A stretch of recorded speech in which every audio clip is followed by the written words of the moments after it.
Hey Sam, Hello, lovely to Terry. see you again. How are you? I'm feeling really, really good today, Terry. How about yourself? I'm on top of the world, Sam. You know me. Yeah, you're always good. So, how can I help you today, Sam? Yeah, so I've been thinking about 2024 and work, and I'm loving what I'm doing with my company. I've had some classes that, so far, I've always managed to get a decent class size on my courses. So, been getting 10 people, 12 people, which you can do some really good things with in a training course. I've got some coming up, and I'm looking at them thinking, what if I've got 3 or 4? Mm-hmm. What if I've got 3 or 4 people? What am I going to do? Do I run it? Do I can it?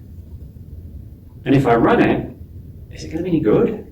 So that's kind of what do I do? What am I going to do and it's going to happen, there'll be a course that I've put too many courses in there, or for whatever reason, what am I going to do? How do I make this? Okay.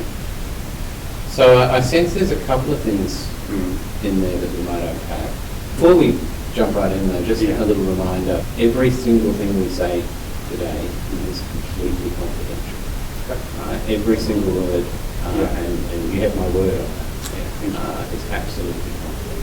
I will take some notes, but that's just to help me organise my thinking. Yeah. I'm more than happy for you to take them away, because after today they're going to be destroyed anyway. Your name will not go on that. Right. Thank you. And also just a reminder that this is a coaching conversation. So I'm not actually going to do the work. Yeah. Right? Whatever actions that come out of this, that's on you. Okay. And I'm not here to advise. I'm not here to tell you what to do. Yeah. This is to help you explore the space in your way. Okay. So I am here to listen, and I'm in your corner, right? Consider me your cheer squad. Yeah. But I just want to remind you again, as we say, well, every time we get together, this is a coaching conversation, not counselling or advice. Thank you.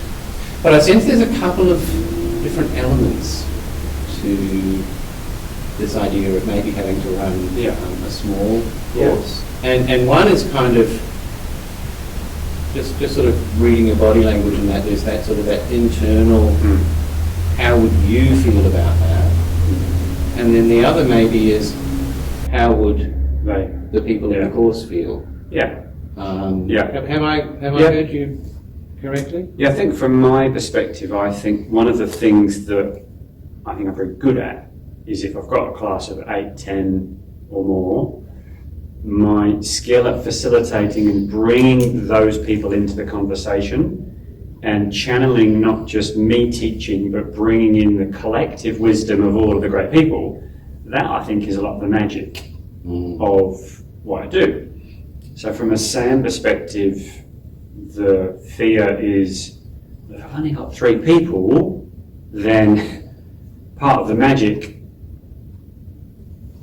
from the way I look at it, as you said, look at it from your perspective first, is not going to be there. And that's something that I need to get my head around. If that's something I've always done, what do I need to shift in that context? Which I haven't had to do, and it scares me a little bit, because it's kind of like that. That's how I make the courses great, or one way I make the courses great, is to bring those different opinions and views to the table. Right. And I've been in your courses, so I know exactly what you mean. I've seen you do that with mastery. Yeah. Okay. So, what would good look like? What's a good outcome for you from this conversation? I think to have some ideas and maybe some confidence that I can run a course with 3 people, because my gut feeling is that I'd want it to go ahead. People have said I want training on this day, so my gut feel is I'd want it to go ahead. But what I'm looking for from this chat is that, I guess, that confidence in how I'm going to deliver the course differently, because it's a small class. Okay. Because I really don't know at the moment what I would do to make it comfortable for both parties. But I don't know how, what I don't know, you asked earlier about me. I don't know how they would feel about it. Mm. That's what I don't know. I don't know how they would feel. Because I've never attended a training course with 3 people. I don't know what they would expect from it. Maybe they think it's great, I don't know. Okay. Just for curiosity's sake, what's the smallest course you have attended? The smallest course I've attended, probably, classroom has always been big numbers, so they've always been big. Probably always double figures, I think, in terms of many in the audience. So, okay. And as a facilitator? 7. 7. Yeah, 7 when I'm teaching. And it was okay. Okay. Because I can still take 7 into 2 groups, and we can draw some stuff out. So I felt okay with. I thought 7 might be a little bit close, but it was okay. Okay. It was okay. Okay. Awesome. So it's not that you have no experience with small groups. Yeah. Then. Yeah. You actually have some experience with small groups. Yeah. Maybe just not as small. Yeah. Yeah. So maybe. And what was interesting, I've done the 40s and 50s. Right. And I actually way prefer the 7 to 10 now that I've done both. If you say, what do you want? I'd much rather do the 7 to 10. Right. Because I think you have a richer experience overall. Okay. Okay. But then there's still that doubt about. Well, it's more the is it going to be any good for them with 3? Because a lot of the games that are designed, the games are designed for a group of 4 or 5, and the richness of the conversation and the learning, I think. So, what do they expect, and what are they going to think? Are they going to get the same experience? So that's what I'm hoping for from the chat. Okay. So you mentioned their expectations. You've worked in project space and led groups of people. Let's make sure we come back to that point. Okay. Meeting expectations is the same in a training course as it is in a project. It's first of all about knowing an expectation, establishing an expectation, and then meeting it. But let's come back to that. You mentioned that there are games, activities, and richness of conversation that you're already extremely capable with in groups of 7. Yeah. What could you do with those to make them just as engaging for groups of 3? So when they're in a 7, we'd have a group of 4 and a group of 3, and they'd go off, and almost like if they have a private conversation. Like a breakout group. Yeah, so a breakout group. So they have private. So you've got 2 groups having private conversations without me, which creates, I guess, a little bit of safety for them. And if you've got a 2-day course, it gives them a moment to breathe a little bit more because the trainer's not looking over their shoulder. So if we just have one group of 3, maybe the activities would work, but the breathing and that mixing it up, because a lot of it is the trick is how do you mix up the day.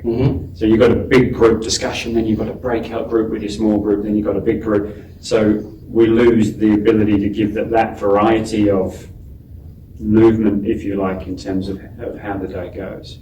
But maybe there's something, maybe the activities can work. It's more the mechanics of maybe they still go in a group. Maybe they still go in a group and I just don't go in. Just do it. There you go. Create one breakout group. Or just leave for a minute. You don't need a breakout group. Yeah, but I guess the other thing on that is that when they do go into a group as a trainer, you have a moment and it's such a high intensity job. That moment is important. So maybe that's actually just putting them in a group or just disappearing. The group might be more seamless. Yeah. Rather than me saying, I'm going to go now. I'm pretty sure in Zoom you could create a breakout group for everyone. One group. Technicalities aside, you'd figure out a way to do it. So that's one thing. What about the richness of conversation? That coming back together for the big group. So with 3 participants, there's going to be knowledge within those three people. I mean, some people who come on courses have got real experience and a lot of experience, and a lot of people are beginners. So but that's always that. We've all got life experiences, and some of the things that we teach with Agile Scrum, a lot of the topics are relatable to everyday life. So I think they'll have something to say. Maybe it's more that it becomes repetitive because it's the same over 2 days. It's the same three people in terms of the diversity of opinion. But I think they will. They'll have something to say. They'll have something to say. Are there some other things you might be able to do to support a richer conversation in a smaller group? Maybe it's refocusing the context for them.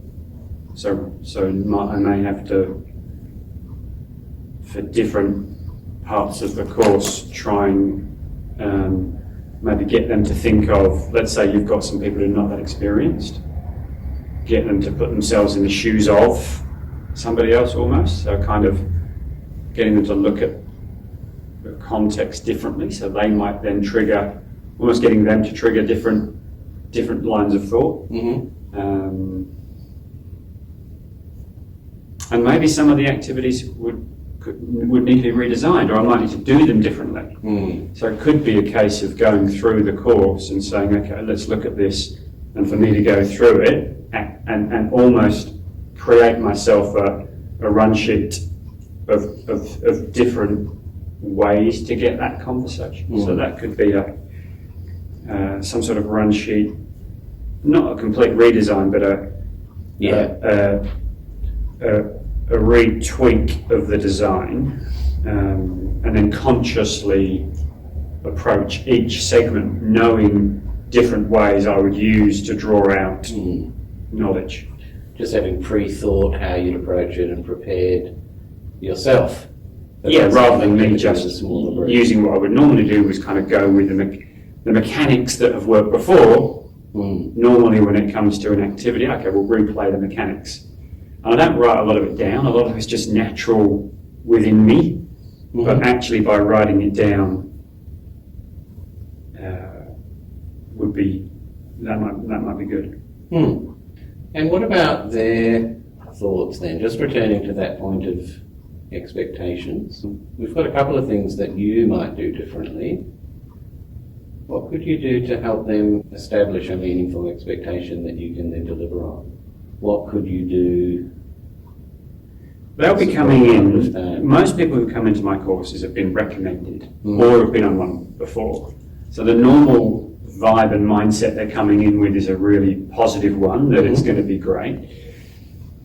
I think the tweak of expectation I could give is that rather than kind of ignore the fact that there are three of us, is to call it out at the beginning and look at each other on Zoom and say, it's fantastic, we've got a wonderful small group today, which means that you're going to get every question that you've got on anything on this topic, and maybe we can go off tangent a little bit, we can go deeper into where you want to go.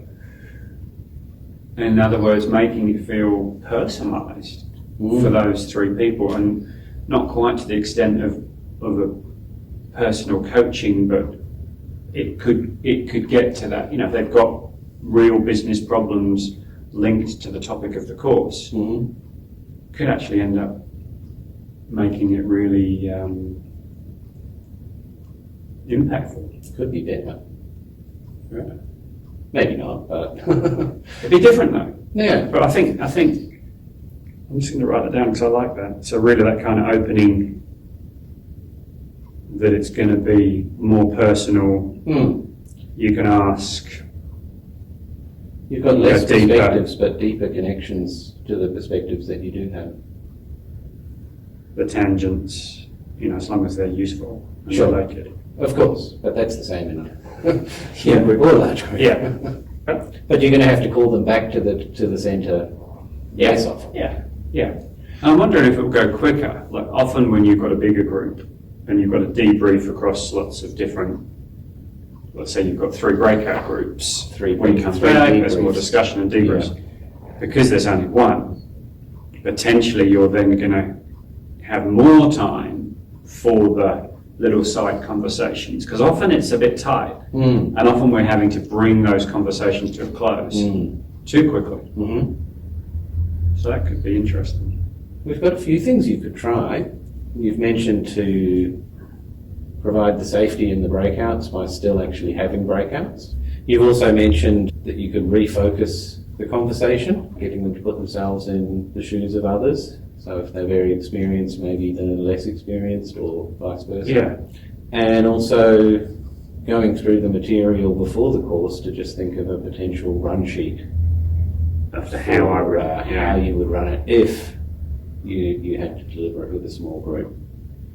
The fourth idea was to establish that positive expectation. At the beginning. Yeah. So that's brilliant, and they're all your ideas. How are you feeling about it now? I actually want to do one. Right. Which is really weird. It's like, rather than looking at it, rather than looking at the upcoming courses and looking at a course with 3 and going, oh, what am I going to do? What am I going to do? Which is what I would have done at the end of last year. I'd have looked at that and gone, okay, I've got to get more people. I've got to invite people for free, or I've got to invite a friend to get the magic number up to double figures. Maybe I won't do that. Maybe I'll just do it. I sense just from your body language, your tone, you're actually feeling quite different about it now than you were 10 minutes ago. So what's next? What's the right order to approach these things in? I think that the breakout group, the one breakout group is a very easy thing for me to do and remember. So I think that's just to give myself a break and to give them the space. So I think that's no work to be done on that. I think that's just an approach. An approach. So that's a tick. I think the run sheet's probably the most. I think setting the expectations at the beginning is an easy, quick win. That's can be done every time without any effort. I think the thing that really is going to. I think I need to really just make sure I do in terms of out of this chat is that run sheet and the tweak of the design. Just to be clear in my head, rather than me trying to wing it and think on the spot, okay, what am I going to do now for 3 people, is that I've looked through the whole 2 days, written it down and worked out what tweaks I need to make and how I keep it inclusive, how I keep it varied, and how I keep it moving. So I think that's probably the big one. That run sheet's probably my biggie. How important is that to the running of a small course? Because I've not done it before, I think it's essential to start with, especially to start with. I think that it's I need to create the run sheet. I think after that I might have my new habits and my new delivery, and then it will become I'll just go to that mode, and I won't necessarily have to go through the whole thing and plan it. And even in the different courses, the activities are kind of... How will you hold yourself accountable to doing that? I'm going to take away from today, and I'm going to put this in a little document somewhere in terms of the 3 things, with the breakouts, the opening words, and the run sheet. And I'm just going to put those 3 things as a little note. If I've got a course coming up, I've not got anything coming up until probably March that might have, or maybe end of February, something that could have something with 2 or 3 people on there.